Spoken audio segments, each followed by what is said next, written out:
Hare Krishna, dear devotees. Good morning.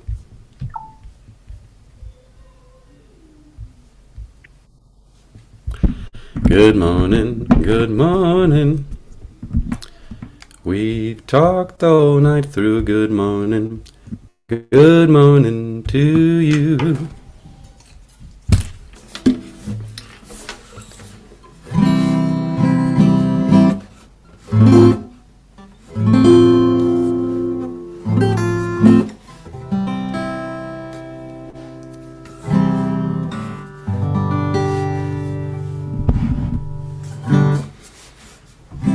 Jai Radha Madhava Jaya Kunja Bihari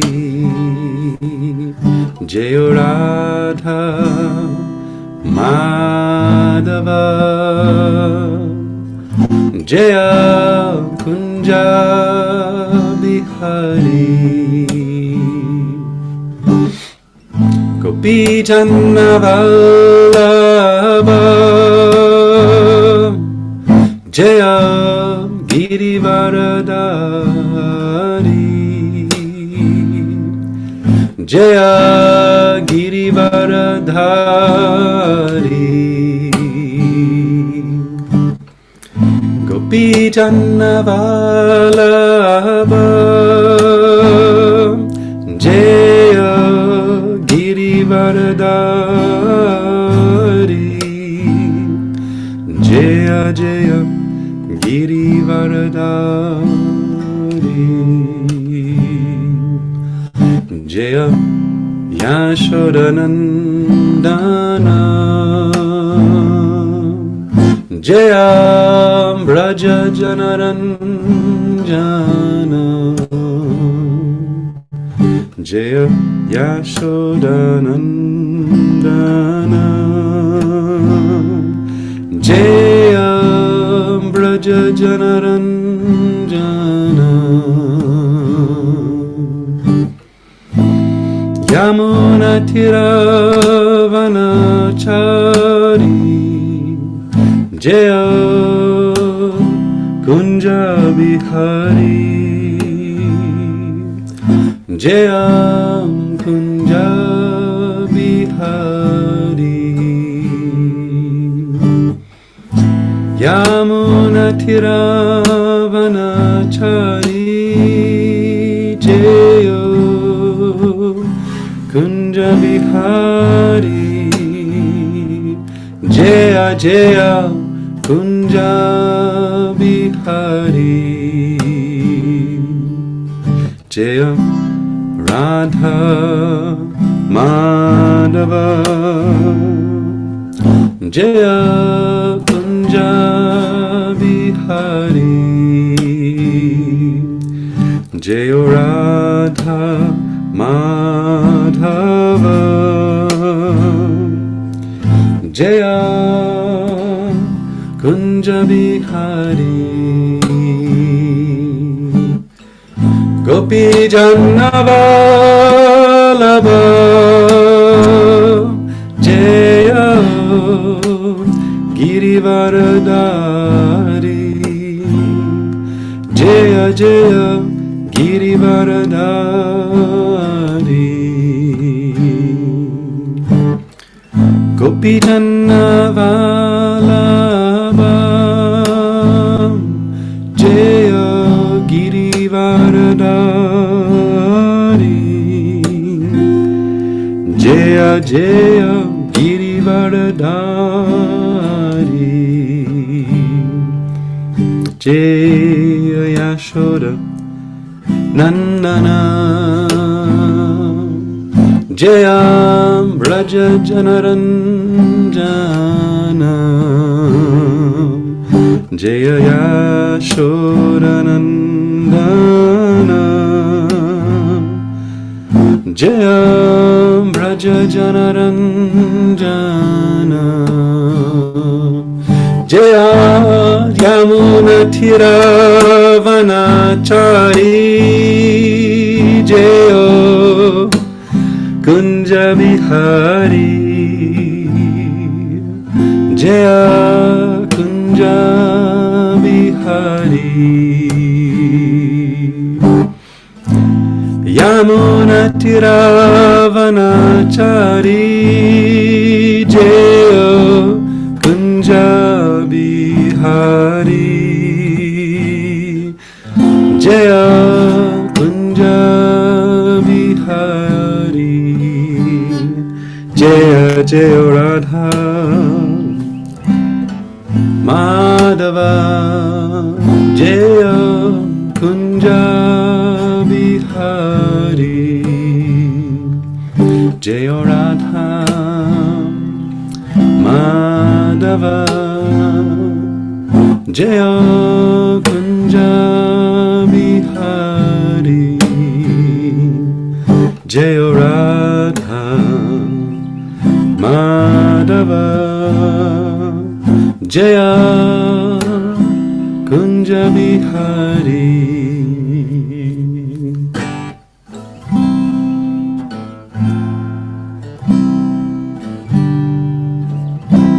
Hare Krishna Hare Krishna Krishna Krishna Hare Hare Hare Rama Hare Rama Rama Rama Hare Hare Hare Krishna Hare Krishna Krishna Krishna Hare Hare Hare Rama Hare Rama Rama Rama Hare Hare Hare Krishna Hare Krishna Krishna Krishna Hare Hare Hare Rama Hare Rama Rama Rama Hare Hare Hare Krishna Hare Krishna Krishna Krishna Hare Hare Hare Rama Hare Rama Rama Rama Hare Hare Jaya Radha Damodara Radha Damodara Shri Radhe Jaya Radha Damodara Radha Damodara Shri Radhe Jaya Prabhupada Jaya Prabhupada Prabhupada Jaya Prabhupada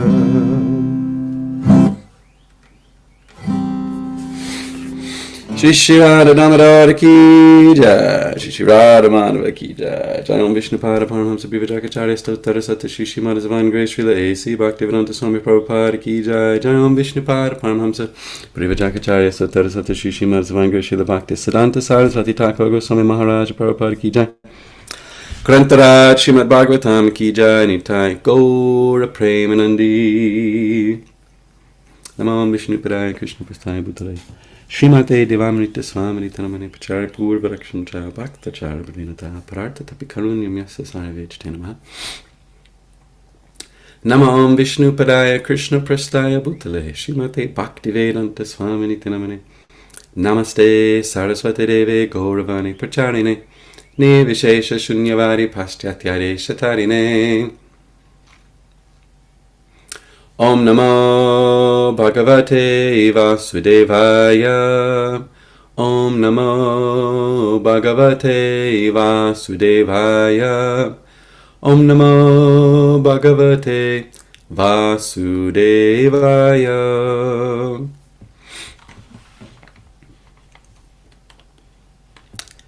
Hare Krishna. We're reading from the Srimad Bhagavatam, 7th Canto, Chapter 11, text number 18, I think.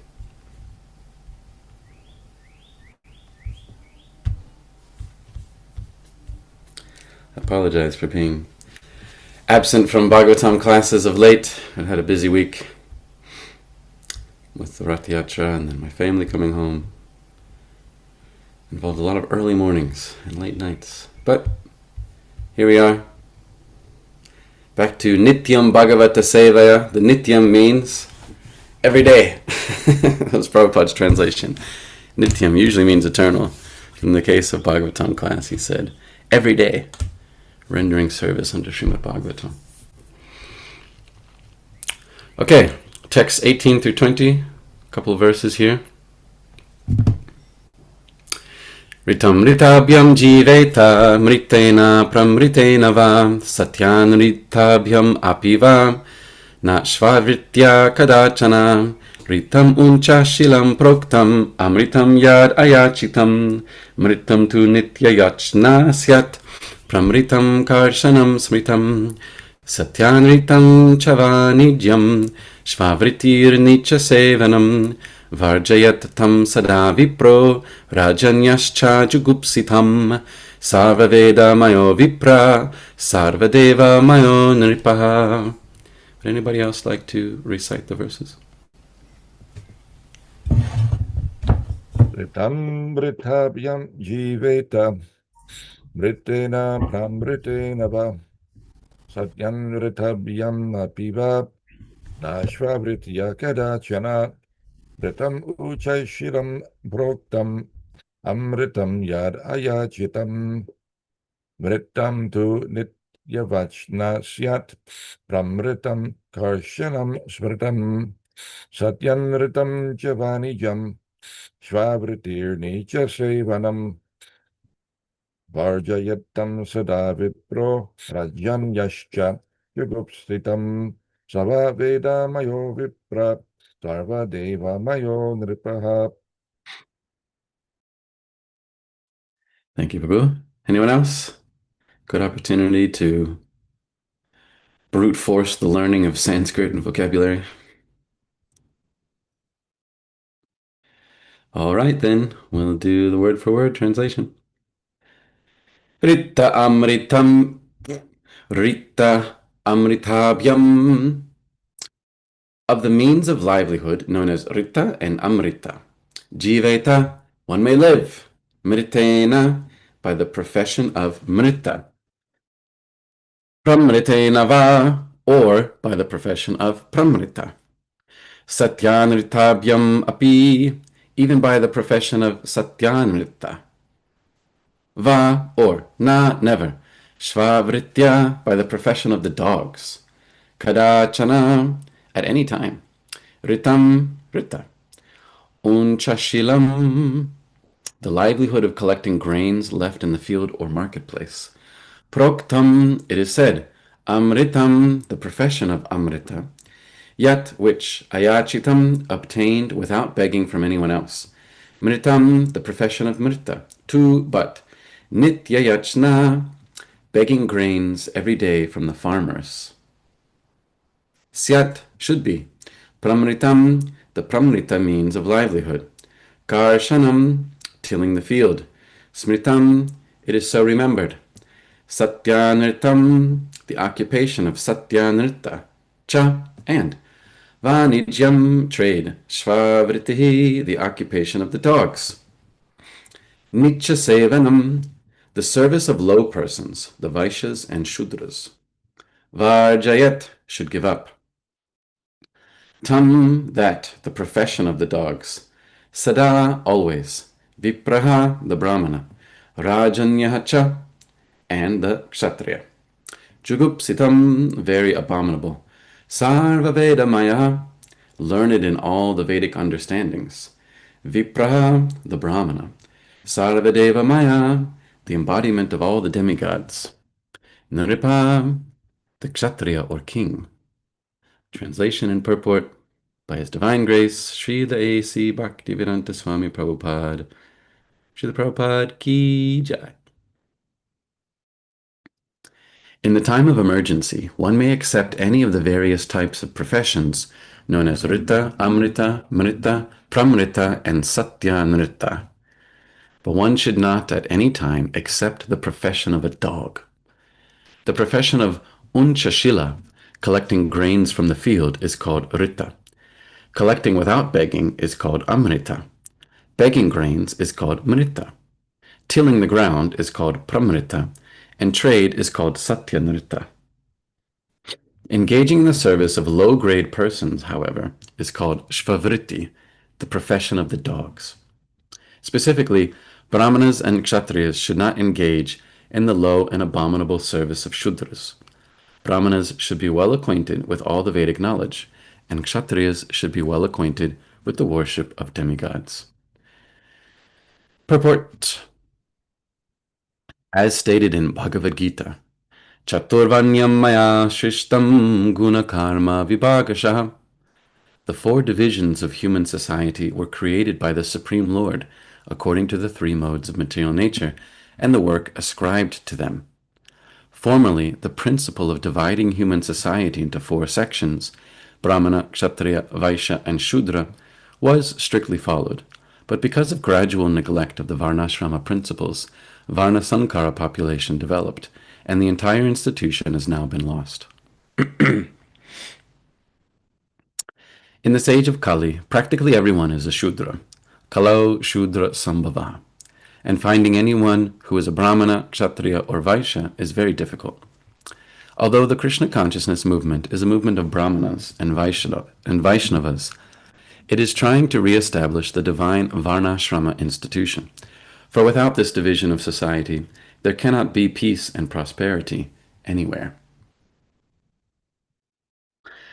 Srila Prabhupada ki jai. Om Jnana Timarandasya Gyananjana Shalakaya Chakshurun Militam Yena Tasmai Shri Gurave Namaha Shri Chaitanya Manobhishtam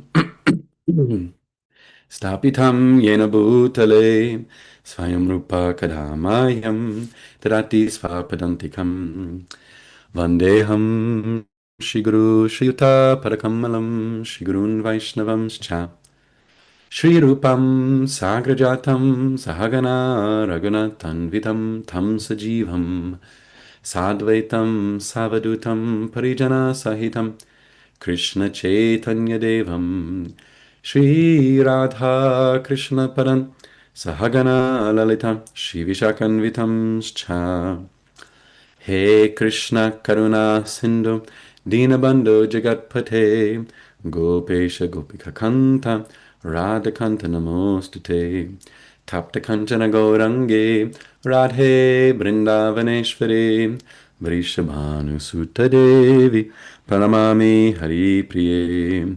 Vanchakalpatarubhyascha Kripa Sindhubhya Evacha Patitanam Pavanebhyo Vaishnavebhyo Namo Namaha Jaya Shri Krishna Chaitanya Prabhu Nityananda Shri Advaita Gadadhar Srivasati Gaura Bhakta Vrinda Hare Krishna Krishna Krishna Hare Hare Hare Rama Rama Rama Hare Hare.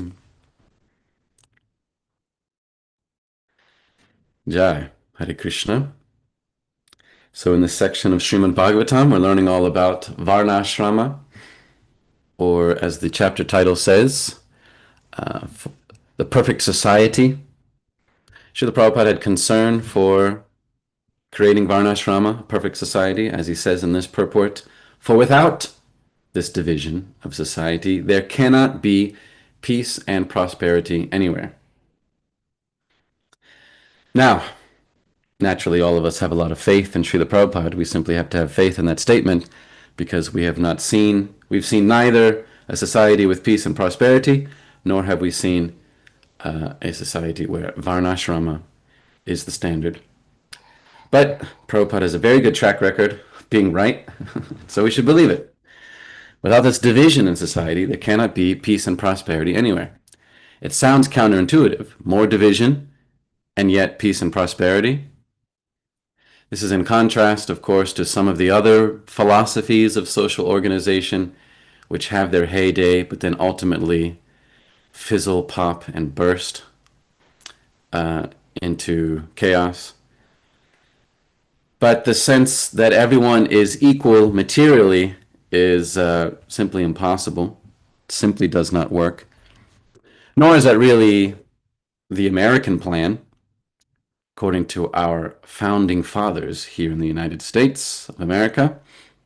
Uh, the equality that exists is entirely spiritual. There is not equality on the material level. We simply have to accept it, despite whatever we were told in kindergarten and first grade, singing all these songs about this land is your land, this land is my land, from the Rocky Mountains to the, I can't remember the whole song now. Anyway, we were given all these wonderful sentiments about materialistic equality in grade school, but it's simply not the case. It's not possible. The equality referred to in the Declaration of Independence is on a spiritual level. We hold these truths to be self-evident, meaning it does not have to appeal to anything else. It does not need any appeal to some observation in nature, does not appeal to, I don't know, the power or the authority of the government. It's self-evident that all men are created equal, and they are endowed by their Creator with certain inalienable rights, such as life, liberty, and the pursuit of happiness. So it's pretty good metaphysics for a bunch of womanizing slave owners. Of course, when they said all men are created equal, women came a lot later. Let's not get into all of that. But still, the idea was pretty good. That the equality that exists is something spiritual. And if we were to know that, if we were to have some realization of that yes, on a spiritual level, there is equality, then it is possible to accept the material inequality, to abide by certain natural divisions, and, according to Srila Prabhupada, have peace and prosperity. But because we don't have complete faith in spiritual equality, and therefore we are much more interested in material inequality, we certainly give a lot more attention to that on a societal level, and that therefore there's even more discord, and there's not prosperity. So I think Prabhupada's right. There you go. It's my opinion. Srila Prabhupada is right. It is controversial. Any idea about how to organize humans is always going to be controversial because, as Prabhupada said, if you have more than two people together, there's going to be conflict. What to speak of three people? What to speak of four people? What to speak of 350 million people in America and 8 billion people in the world? Naturally, there's going to be some disagreement. But I think that Srila Prabhupada is correct, that Lord Krishna is correct, that the best way to organize society is actually Varna Ashrama. And it's possible if one recognizes spiritual equality. So that's the part we really struggle with, I think, is seeing that all living entities are part and parcel of the Supreme Lord, Krishna. As Krishna himself says in Bhagavad Gita, right? Where he says, Tadvidi pranipatena pariprashnena sevaya upatikshanti te jnanam jnaninas tattvadarshana. We all know this verse. One should inquire, that one should know about that absolute truth by inquiring from a spiritual master, rendering service, and being submissive. And then, in the next verse, what is the next verse? And then in the next verse, what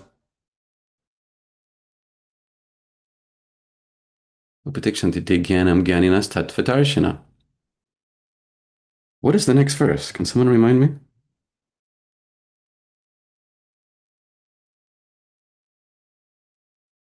Hold on. Don't go away. Don't change that dial.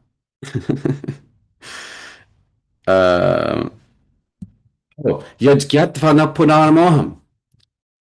Evam yasyasi pandava, yena bhutanya sheshani, drakshasatmat yato mani. Drakshasi, atmani, atomai. The result of having learned from a spiritual master, really, is that you never again fall into illusion. And by this knowledge obtained from the spiritual master, you will see that all living beings are but part of the Supreme, or in other words, that they are mine. Now, Krishna says, drakshasi, to see, atmani, in the Supreme Soul, bhutani, all living entities. So we are meant to have this realization, drakshasya yato mai, to see all living entities as part of the Supreme. If that were the case, then varnashrama and social divisions, they wouldn't be such a problem. But because we don't really see every living entity as part of the Supreme, we think, I'm part of the Supreme, I'm part of God, but this person who's disagreed with me about something, I'm not so sure. They might be part of something else. And therefore, unlimited conflict. If we were to actually see all living entities as part of the Supreme, then there would not be so much conflict. And varnashrama could be applied, and there could be peace and prosperity everywhere. That's the general idea. Nirvana Prabhupada preached this idea. He talked about varnashrama. He obviously had a lot of concern for manifesting it. That's why he talked about it a lot. He did say that half of my mission is unfulfilled because we did not successfully create varnashrama. And yet, as we all know, and yet, Sankirtan is the Yuga Dharma. It does not have any, it is universal. It is not exclusionary like Varna and Ashrama, which is divisive, which is in the bodily concept of life. In contrast, Sankirtana, which is the Dharma for everybody, is very different. Srila Prabhupada, of course, put more emphasis on Sankirtana movement because our bodies are a mess. Our social orders are a mess. We can hardly even share prasadam with each other. We can hardly even agree on what prasadam should be eaten on Ekadashi. What to speak of organizing everything in society. We're a mess. And so our identification with and prioritized application of Sankirtana, that Dharma, the Yuga Dharma, is because we're a mess and can't do anything else. Don't shoot the messenger. But Lord Chaitanya makes this very clear when he says, Trinadapi sunichena, tororiva sahishnana, amanina manadena kirtaniya sadahari. We should always chant Hare Krishna, Krishna Krishna, Hare Hare, Hare Rama, Rama Rama, Hare Hare. Why? Because actually we're very low. We can't even do simple varnashrama. We can't even cooperate with our neighbors, with our own family members. What to speak of some organization in larger society? We can't do it. We're really a mess. And so we should apply that dharma, which is especially for those who are very low, who are pretty messed up. That's what that means. Trinadapi sunicha. Sunicha means very low. And I know this in contrast to the positive psychology, which is popular today, where you're always supposed to forgive yourself, and you're good enough, and you're okay, and everybody should respect you first, and your needs. Well, that's not Lord Chaitanya's psychology. Sunicha. Sunicha means very low. Su means very. Nicha means low. I mean, this is a literal translation. I'm not trying to be mean here. Trinad api. Api means very, very. Okay? I didn't write this. Trinad api sunichina. There's a dharma which is especially prescribed for those who are very, very low, who can't do anything else. That's what that means. I can't do anything else. And so Kirtaniya Sada Hari. I better just chant Hare Krishna all the time. Because I just can't get myself together. That's Sankirtan. That's the Sankirtan movement. In contrast to Varnashrama, which is very high qualification. I mean, it would be amazing if we could act according to certain regulative principles. We can barely regulate our eating and sleeping.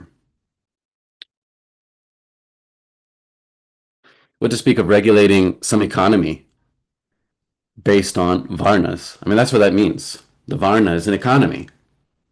That's why all these verses here that we're reading is all about different types of work. You can do this kind of work or that kind of work. Brahmanas and Kshatriyas do this work. You should do this service. Don't do that service. This is all economy,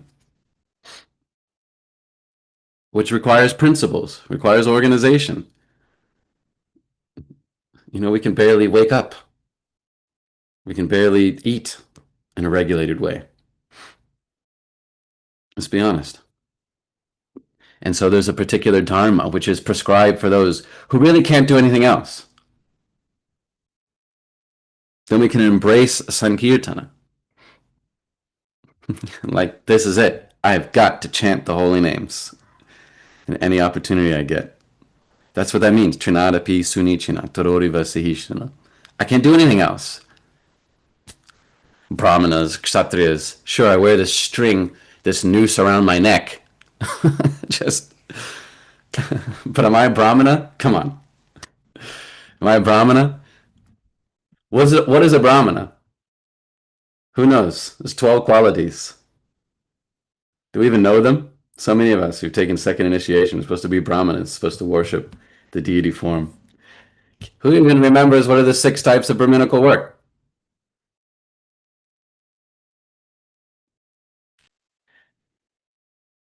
What is it now? Even I can't remember. Here I am trying to make some point, being all arrogant, and I can't even remember the verse. Trying to remember the Sanskrit. Anyway, performing sacrifice, engaging others in the performance of sacrifice, or worshiping the deity and engaging others in the worship of the deity, receiving charity and giving charity, and studying the Shastra, the scriptures, and teaching others the scriptures.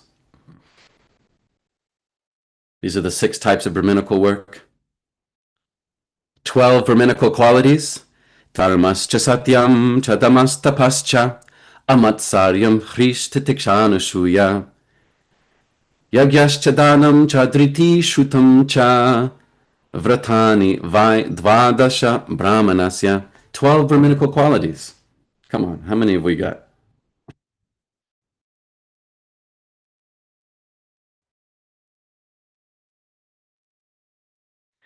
Dharma, being very religious. A Brahmana must be perfectly religious. He must be truthful. He must be able to control his senses. He must execute severe austerities. And he must be detached, humble, and tolerant. He must not envy anyone. And he must be expert in performing sacrifices and giving whatever he has in charity. Giving whatever he has in charity. He must be fixed in devotional service and expert in the knowledge of the Vedas. These are the 12 qualifications for a Brahmana. Good luck. There are moments where we might do 1 or 2 of these things and we think, just see, I'm a Brahmana, the head of society. Come on. Come on. Executing severe austerities, detached, humble, and tolerant, perfectly religious. We're perfectly religious in that we chant Hare Krishna, but all of the other religious principles, come on. Hardly we even know what Kshatriya Dharma is. Fortunately, Krishna says it in Bhagavad Gita. Kshatriya, of course, is to protect others. Kshatriya, that's where that comes from. And to collect taxes, to render various managerial services. We think, well, I've got some position of management in my job or something. But is that a kshatriya? Kshatriya acts according to religious principles. They guide others towards Vishnu. Vishnu aradhyate. The whole purpose of varnashrama is to make progress towards Vishnu. So just because you have some title, just because you get to tell other people what to do, that's not kshatriya varna. Kshatriya varna is to guide others towards gradual spiritual progress. And Vaishya, we think, well, I like money, so maybe I'm a Vaishya. Does that make me a Vaishya? Vaishya is Krishi Gorakshavanijam. It's actually economy based on cows and land, not just reselling, right? 90% of the world's economy today is just resale. How useless is that? Excuse me for being a little bit blunt. I mean, we're all involved in it on some level. 90% of our economy is just resale. One person actually makes something, and it's usually the Krishi Goraksha. It's somebody who has some land and cows. They actually make something. Then everybody else is just reselling it. I sell it to this person who sells it to that person who sells it to that person who sells it to that person who sells it to that person who sells it to somebody else. That's not Vaishya. Vaishya is Krishi Goraksha. Tending to the land and protecting the cows. Vaishya karma svabhavajam. So even just the varnas is very difficult for us. At moments we do something from the varnas, and which is great, I suppose. But we should recognize, because we're not very good at these things, therefore, kirtaniya sadahari. We chant Hare Krishna all the time. The ashramas, maybe we do that slightly better than the varnas. It's hard to do the varnas because, as I said, it's an economy. It's ultimately about, this is how I earn my livelihood. How many of us are earning our livelihood by Brahmana dharma? I mean, that's what's described in this verse. How many of us are collecting grains from the field or begging? That's Brahmana's economy. Or they should be engaged in performing sacrifices, engaging others in sacrifices, studying the Shastra and teaching others the Shastra, receiving charity and giving charity. That's how a Brahmana is supposed to survive. And if you don't, and if that's not enough money, well, too bad. So how many of us have an economy based on Brahmana dharma or Kshatriya dharma?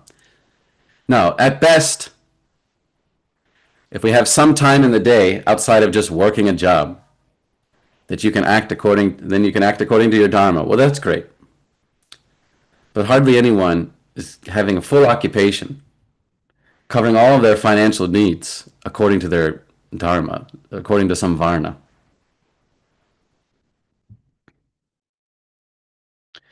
We just, in this day and age, in this economy, you just take whatever job you can get, try your best to survive, and then in whatever time remains, if you can act according to your dharma, your nature, in the varna and ashrama system, well, that's fantastic. That's my opinion. If you really want to go all out and say, well, I'm a Brahmana, I'm a Kshatriya, then you have to do work, as is described by Prahlad Maharaj in these verses, and be satisfied with that amount of money, no more. Just say, well, that's it. Whatever I can get by acting according to my varna, then that's it. But that's not the culture that we've grown up in. The culture we've grown up in is get as much as possible by whatever means possible. And it's very hard to do away with that.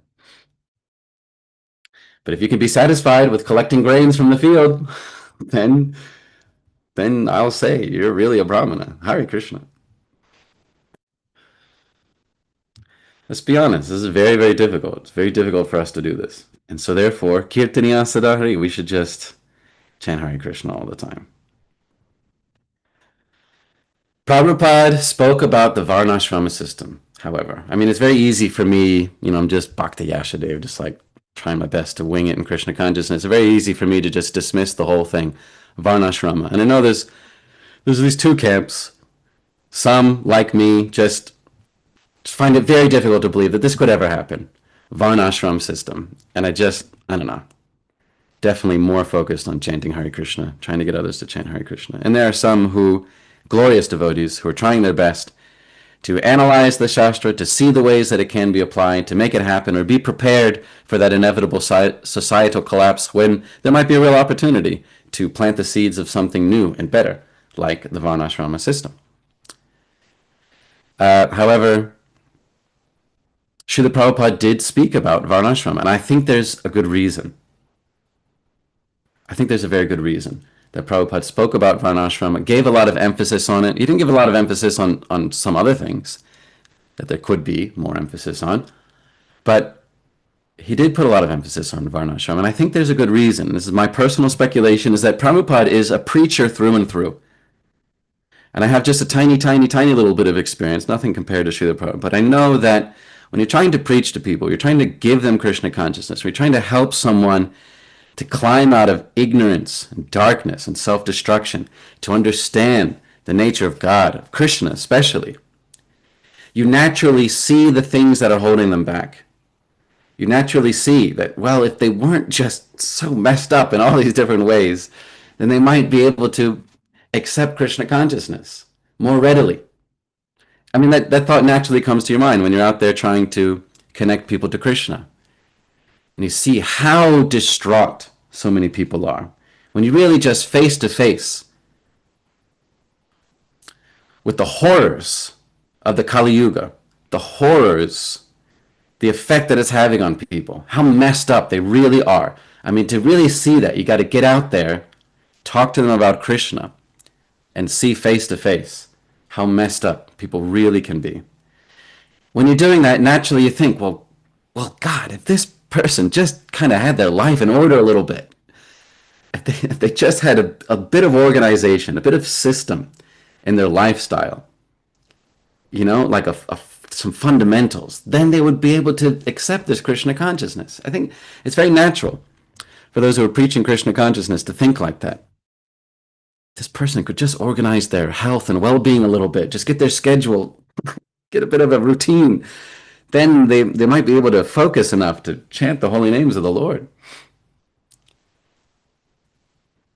My speculative opinion is that in the same way, Srila Prabhupada, who's a preacher through and through, the Sanipati Bhakta, the general in Lord Chaitanya's army, who really did spread Krishna consciousness all over the world because he's a preacher.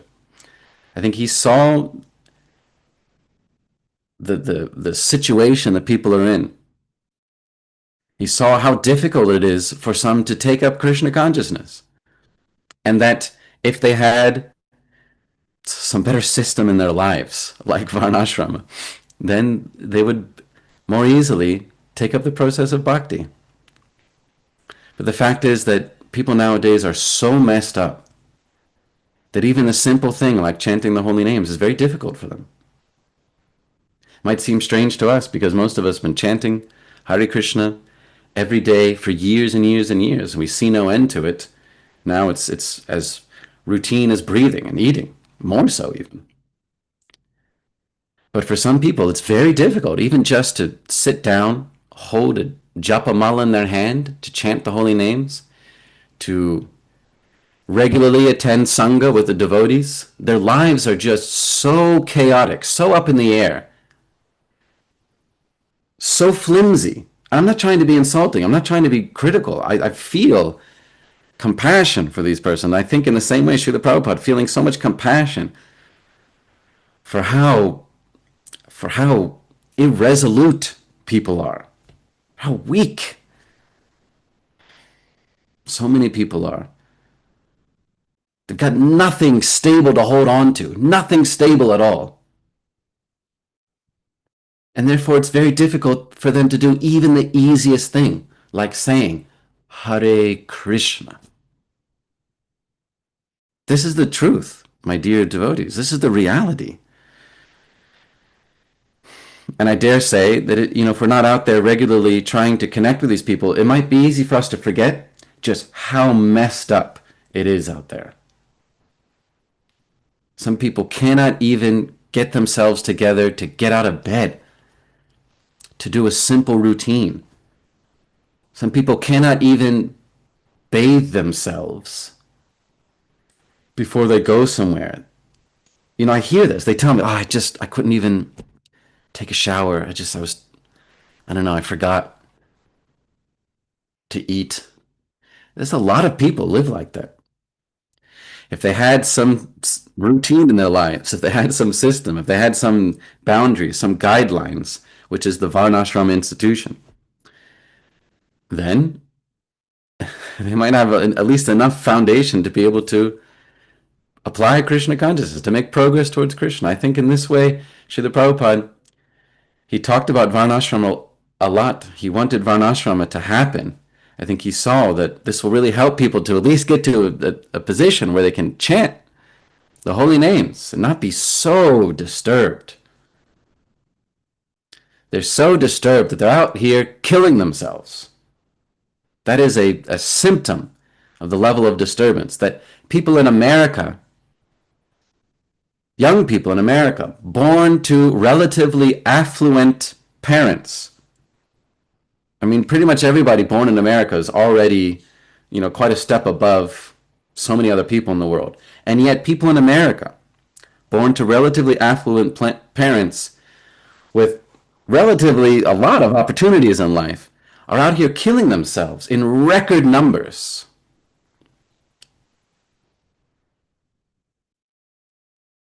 Because they just have nothing stable to hold on to.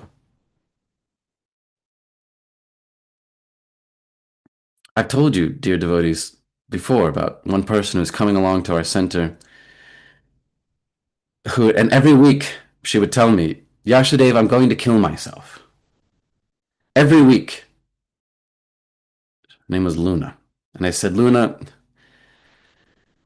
please, I would love to see you at Kirtan next week. Can you please just wait and just come to Kirtan next week? And then she would come and she'd say, Yashadev, I'm going to kill myself now. And I say, please, Luna, just next week, I'm going to make some nice prasadam. We're going to have this wonderful Kirtan. It's going to be great. Can you please just wait? And she would say again and again. This went on for about 6 weeks until eventually I got a call from her mother, actually, who I'd never met before. But her mother said to me that Luna was always speaking about the Bhakti Yoga Center, said it was the only thing that she found was giving her any happiness before she did actually take herself out. And, I spoke with her mother for some time, tried to console her, tried to say some nice things about Luna. Of course, this woman is just completely distraught. And I'd learned he was a person who was well-to-do in the area. And so therefore Luna had a lot of opportunities as well. And yet these things go on because young people out here, they don't feel like they have anything that they can hold on to. There's so many causes. I don't want to say that this one particular person is similar to anybody else who's ever taken their life. There's so many causes, but when people they don't have anything stable to hold on to, for whatever reasons, they don't feel like their own family, social institutions are worth holding on to, then it's all downhill. It's so quickly downhill. It's horrible to see.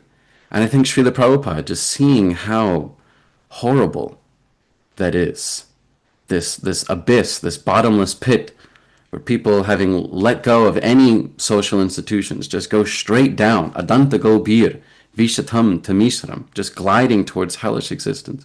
I think Prabhupada, seeing how horrible that is, he felt like this varna and ashrama, this is the safety net, this is supposed to be the foundation, this is supposed to be the rock upon which other things are built. And if that were in place, then people could better take up the holy names, chanting, devotion. It's natural when you're trying to give Krishna consciousness to someone, to see what are the impediments, to try to resolve it. If this person just had a little structure in their life, if they could just manage a few things, if they just had some system, some boundaries, some method, then they could finally commit themselves to chanting and not be so disturbed. So I think Prabhupada felt the same way. It's just my opinion, because I I don't recall anything where he said this explicitly, but this is just my opinion.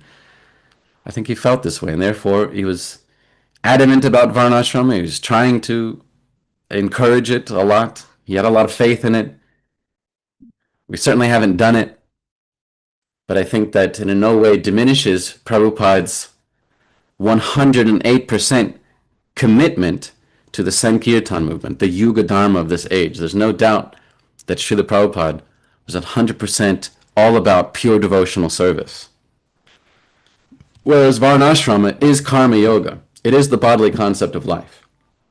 And it does not mean that Srila Prabhupada is in the bodily concept of life. It doesn't mean that Srila Prabhupada is on the karma yoga level. We have no doubt Srila Prabhupada is all about pure devotional service. It's there in every purport, in every page. It's all about pure devotional service. Going back home, back to Godhead. But recognizing that people can't even do step one in bhakti. It's so hard for them. Therefore, he saw as supportive, as the potential to give foundational support, this Varnashrama system. Yes, Lord Chaitanya dismissed it as materialistic, ehobhaya. This is external, this Varnashrama. Lord Krishna, when he says Chaturvanya Maya Shrishtam Guna Karma Vibhagashaha, we all know that part. But then he says Kartanam, what is it? Kartanam, oh my God. Tasya Kartanam Apimam, Vidya Kartanam Avyayam. But then he basically says, I don't really do it though. And although I'm the creator of the system, you should know that I am yet the non-doer, being unchangeable. So there's a relative importance of the Varnashrama. Of course, it is not spiritual. It is actually material. It is karma yoga at best. Vishnu aradyate punksam Varnashrama charavatar. It is meant to please Vishnu by karma yoga, but it has entirely to do with the bodily concept of life. But still, Srila Prabhupada encouraged it, not because he's in karma yoga, not because he has some bodily concept of life, but because he recognized laying that foundation, just having some social structure will give people some chance, just the chance to be able to focus on Krishna, even for a few moments. It's a symptom of how messed up Kali Yuga is, that people can't even focus for a few moments. That's so difficult, even to give 10 minutes of concentration.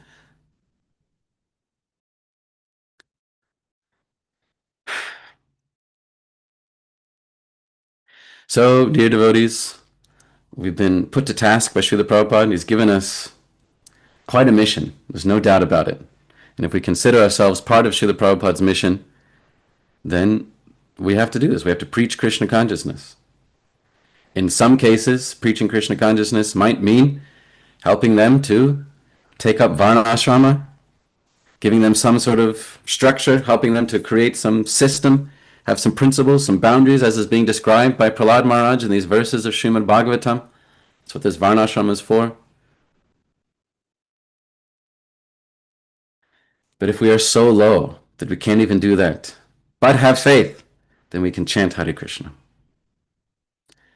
Very, very low people should just chant Hare Krishna. Api suni chena. If you can't do anything else, that's what that means. I cannot do anything else. I'm so low. Brahmana, come on. I can't do Brahminical principles. I can't rise early. I can't perform severe austerities. I can't remember the Shastra. I can't be tolerant, humble, religious. What can I do? I can chant Hare Krishna. That's what that means. Api sunichena. I'm very low and I can't do anything else. I think, dear devotees, most of us fall in that category. And we should be very happy. Very happy that we get to chant Hare Krishna. Because doing what's described by Prahlad Maharaj in these verses here, this section of Srimad Bhagavatam, almost impossible for us. So when we read this, we should think, wow, I better chant Hare Krishna because I can't do this. I'm so low, I can barely tie my shoes some days. I can barely eat breakfast on time. So I better chant Hare Krishna. Hare Krishna. I'm done, dear devotees. I apologize for having a lot of strong opinions. But that's just how I roll. In conclusion, Varnashrama is materialistic. It's the bodily concept of life. It is karma yoga. It's meant to please Lord Vishnu. But Prabhupada, I think Prabhupada preached about it. He had a lot of faith in it because he wanted everyone to come to Krishna consciousness, and he recognized that some people are just so messed up, can't even get their lives together enough to regularly attend the kirtan with the devotees, to regularly chant the holy names, and be devoted to Krishna. They can't even get themselves together enough to do that for 10 minutes in a day. And so if we had a system like Varnashrama, if we had that social institution, it would be better off for the Sankirtana, ultimately. It'd be better off for the Yuga Dharma, which is congregational chanting of the holy names of the Lord. Hare Krishna. Any questions or comments on some of these points? You're allowed to disagree with me and my opinion, my interpretation of Srila Prabhupada.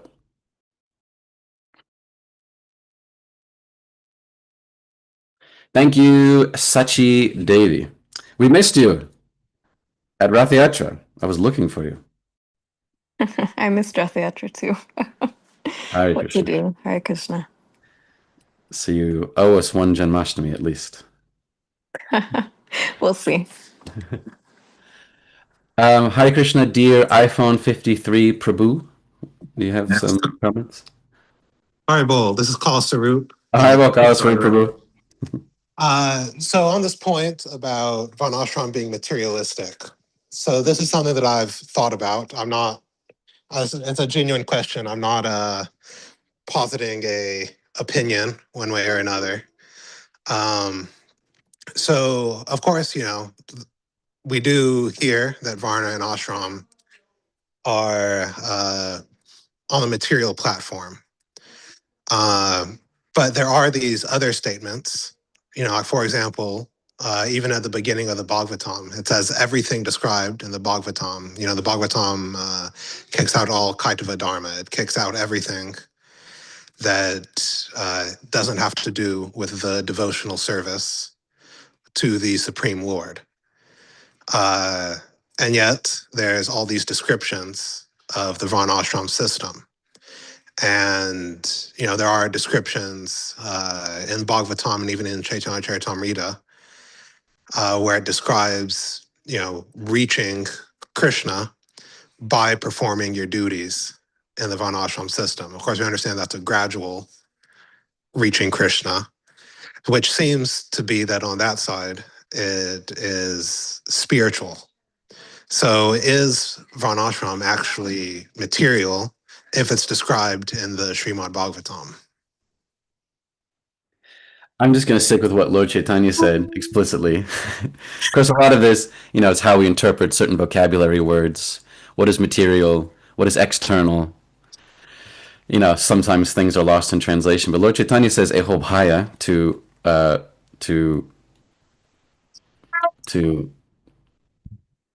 Ramananda that it's external.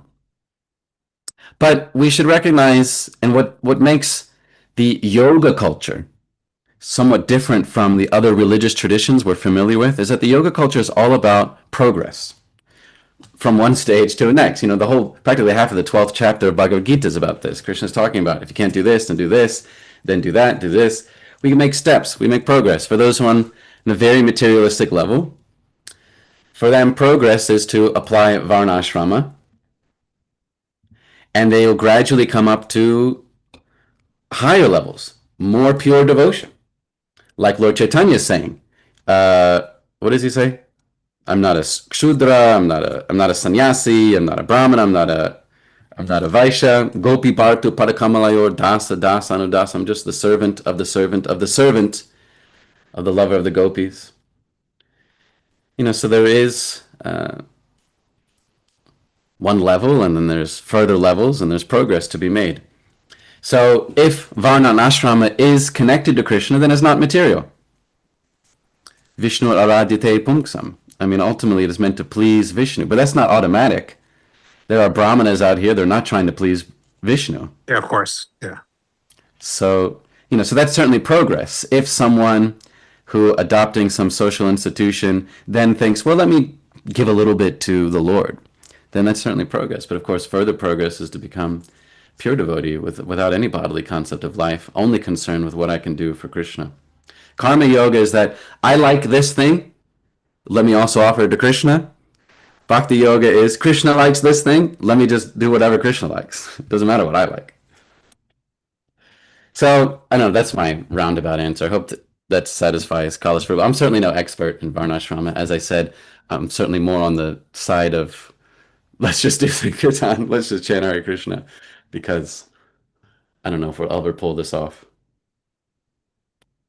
All right. Yeah. Thank you for your answer, Prabhu. Hare Krishna. You want to say something, Dina Palika? Devi? Haribol. When you were speaking about how messed up people are in Kali Yuga nowadays, I was thinking about how messed up the devotees were after that whole day at Rath Yatra because they were just totally losing it by the end in just after a whole day of worshiping Lord Jagannath and in so much ecstasy that some of them were coming up to the book table and were practically incoherent and we're saying, I forgot to eat. So whenever you're giving the example of, people living unregulated lives, I was just, thinking of the flip side of that in Krishna's service, we get to get so absorbed and lose ourselves in the ecstasy of worshiping the Lord. So just thank you so much for putting on with your team that whole day of Rath Yatra. It was really amazing. And I just wanted to share my appreciation. Haribol. Thank you for the nice feedback, Dina Palika. Yes, sometimes the transcendental position and tamaguna can look very similar, like not eating, not sleeping, just kind of being crazy. Lord Chaitanya looked like that a lot, but he certainly wasn't in tamaguna, like these people who are just so in ignorance that they don't eat, they don't sleep, they're kind of messed up, probably living on the streets. So they might look very similar, but we should know there's a world of difference. So the devotees in ecstasy, forgetting to eat, it's not quite the same as people who are so affected by the mode of ignorance that they honestly just can't do basic human functions. And I'm not trying to mock them. It's really sad that that's actually the case for a lot of people, even adults. So Varnashrama would certainly be a step up. Oh, Hari Chakra Prabhu, Hare Krishna. Would you like to say something? Yeah, Hare Krishna Prabhu. Hari Bol Prabhu. And Dandavat pranams. All glories to Gurudev, all glories to Prabhupada, and all Jai. glories to you. Thank you. Thank you for this wonderful class. Yeah, I was just reflecting, but just as you were answering Kaswaru's question, I guess you said it all. Because what I was just reflecting is that it's like somebody takes a child to school, and you don't take your 3-year-old child and take that 3-year-old child straight to high school, or try to take the 3-year-old child straight to college. But ultimately, your aim is maybe I want this child to go to college and become somebody in society. But you begin from where the person fits in, and so you take the child to preschool. Then from preschool, he advances to the next kindergarten, like gradually, stage 1, stage 2. So finally, he's able to get to college. So I'm thinking the same thing Prabhupada had done by talking about Varnashram, that he said, 50% of my work is done, but the other 50 is this Varnashram, instituting this Varnashram thing. So in my little opinion, I'm also thinking that, well, like you just said, Prabhupada was trying to bring us up gradually. And this way, eventually, we will be able to be qualified to come to the platform of pure devotional service. So, like I said, the question, the answer you gave to Kasur, that when Varnashram is connected to Krishna, then it's no more material, which is our ultimate existence. What to think of it? Everything eventually came out of Krishna. So, Mhm. like in the crude way, everything is spiritual. If Krishna is spiritual, then everything is spiritual. But the way we interact with stuff determines whether the thing is we can call it spiritual or we can call it material. Consciousness. So definitely, I remember there is a book. Is it Christ and Krishna by Ketananda Maharaj? Yeah.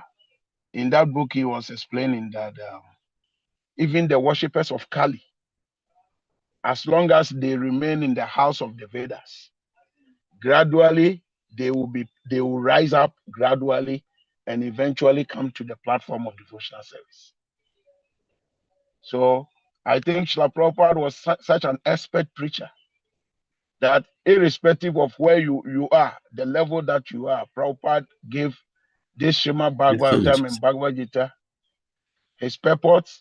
He gave it in such a way that no matter the level that we are, gradually we will be picked up and bring us to a particular platform where eventually we might come to the platform of devotional bhakti. So thank you very much. And I appreciate.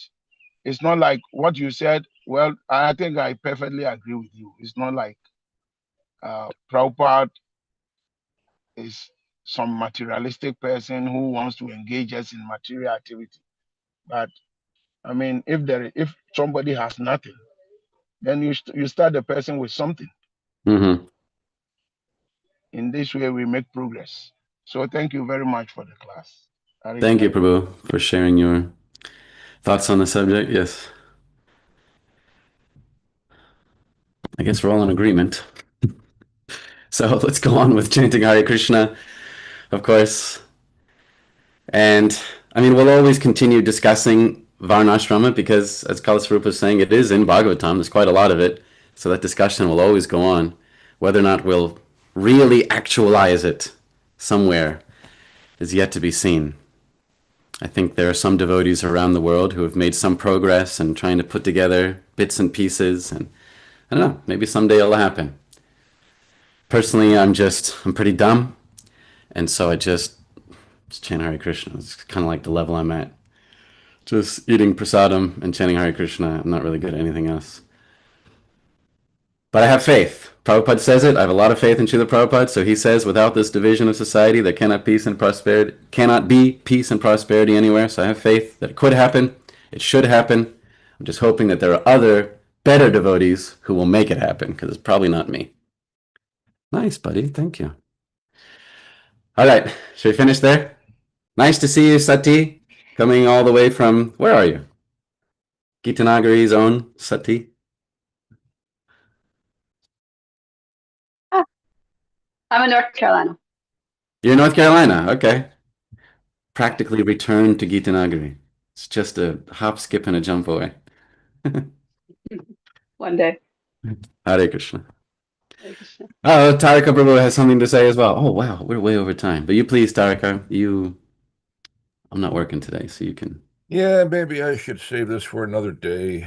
It's late. I have a lot. But Well, we have many more verses on this subject to come, so. yeah, Srila Prabhupada had so much to say on this topic. Um, and if without understanding the full context of what Srila Prabhupada has said, and the full context, by the way, is everything that he said. So it's a project to be able to understand, precisely what Srila Prabhupada was trying to convey. But there are no discrepancies actually in Srila Prabhupada's words, but if you don't read all of what he has said to get the full context, you might conclude that Srila Prabhupada is sometimes saying one thing and sometimes saying another thing. It all is reconciled when you see his words in their complete context. But the complete context is huge, and you can spend a lifetime trying to assimilate the full context. So it's a difficult thing. On the one hand, Srila Prabhupada talked about the importance of Varnashram. And on the other hand, he explained that it's not necessary.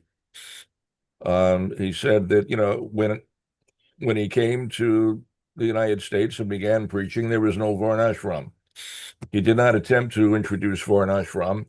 He simply introduced the chanting of Hare Krishna. And by the power of the holy names, because Sri Harinam is Surat, completely independent, not dependent upon any other factor.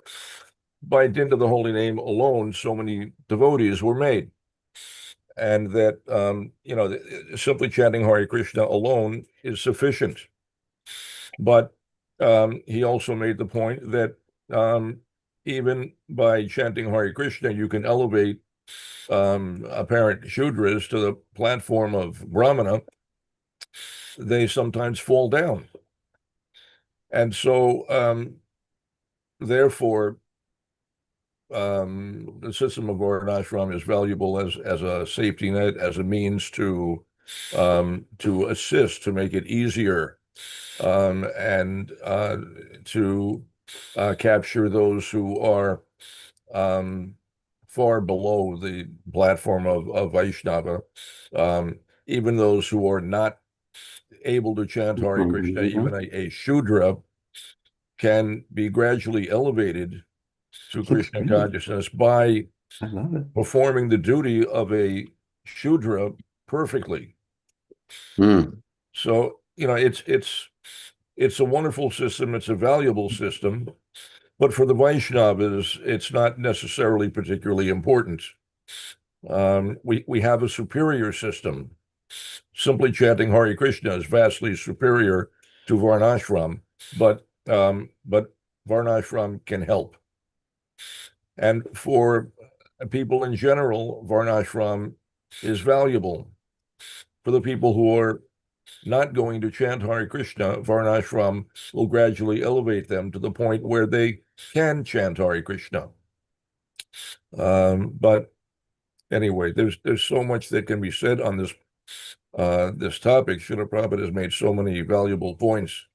I have lots of quotations from him that are wonderful, but we've already gone way over time. So later. Yes. We'll have plenty of opportunity for this. Quite a few chapters on the subject, actually. Hare Krishna. Thank you, Tarika Prabhu. All right, I think we should wrap up. Thank you, dear devotees, for being present, hearing Srimad Bhagavatam class. May you all have a wonderful day in Krishna consciousness. Haribol Govinda Prabhu. Oh, are you still here? Yeah, I'm still here, Prabhu.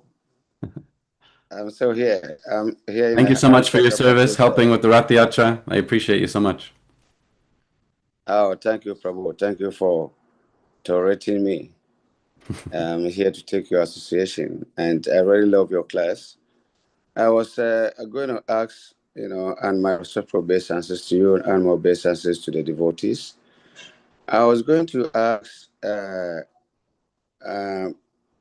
the chanting of Hare Krishna is so powerful.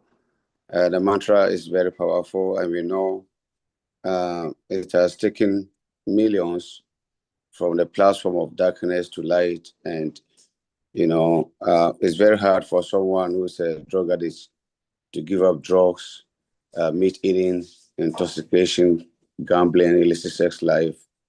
Very, very difficult, for one to be detached from these activities. These are the basis of material enjoyment. Yes. And for one to give up such activities, it takes really, really super natural power to drain one's mind from the taste of this kind of activities. And my wonder is that how is it that one can be on this platform of spirituality and at the same time go mad? What would be the cause? I mean, physically, mentally, one can go out of his mind and behave like a crazy person. After following all these principles and chanting the Maha Mantra, how come that one can go mad? One can be, physically disordered, mentally disordered. What will be the cause? Do you mean someone going mad like Lord Chaitanya is mad in the ecstasy of Krishna consciousness? Not be, a static platform of madness. No, but I'm talking of the physical madness, mentally madness. Well, I'm certainly not an expert because I'm not a doctor, but there are a lot of neurochemical causes for people who start to act weird or behave in a strange way. And, it's very hard to resist the physical nature of the body. So even someone might be a great devotee and done a lot of devotional service, but if there's actual physical health conditions, it's very hard to just transcend that. I think that's why we see that even devotees who, sometimes it happens to devotees, they can also be subjected to physical conditions like Alzheimer's or dementia. But we have to have a lot of faith that in no way is their devotion diminished or is their devotional service somehow, like nullified. If especially in old age, if these sort of conditions come on, it doesn't in any way diminish their devotion or their devotional service. It's just the body breaks down and it does these things. And we should learn from it, of course, that it's not pretty getting old. It's not pretty to get old and to die, and therefore it's not pretty to be born, to grow up. We have to get out of this bodily concept of life. The devotee is transcendental to the effects of the body, even if on the external level it might not look like it to us. We have to have faith in that. Rupa Goswami says this very clearly in his Nectar of Instruction, right? That just like the Ganga river might have all sorts of foam and what looks like disgusting things in it, but still the river is very pure. Of course, when he wrote it, it was probably nothing compared to now. The stuff that's in there now is probably, who knows what, so much worse. But he said, still, you have to have faith that the Ganga river is pure, even if there's trash in it. So he's saying in the same way, we have to have faith that the devotee is pure, even if their body might be deteriorating, and it looks like it has so many faults. Their devotion and their devotional service is in no way diminished or nullified. It's just some bodies are going to do that, and I think we need to learn that having a body is no joke. It's nice when you're in your teens and your 20s, but we got to get serious. It's no joke. We got to get over it.